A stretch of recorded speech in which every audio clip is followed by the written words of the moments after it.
په سلامونه مو هرکلی کوم دوستانو، وخت په خیر، ستړي مه شئ.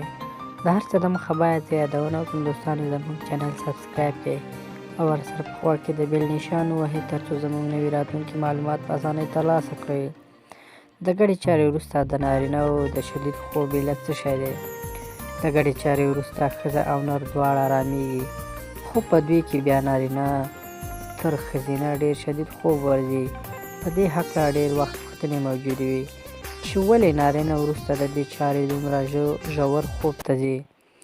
ستړي کېږي دواړه لورې، مګر دا باید په یوه دمه حل شوي وي. حل دا چې نارینه ژور خوب ته اړتیا لري. د دې علت اوس ساینس ومونده.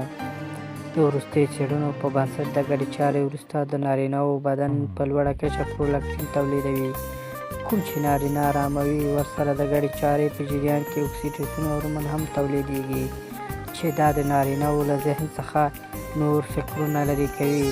او د دې پای کې کله چې پرولاکټین او اکسیټوسین سره یوځای شي، نارینه ځان یو ډول سپک احساسوي، غواړي همداسې څملي او د ساعتونو لپاره ویده پاتې شي.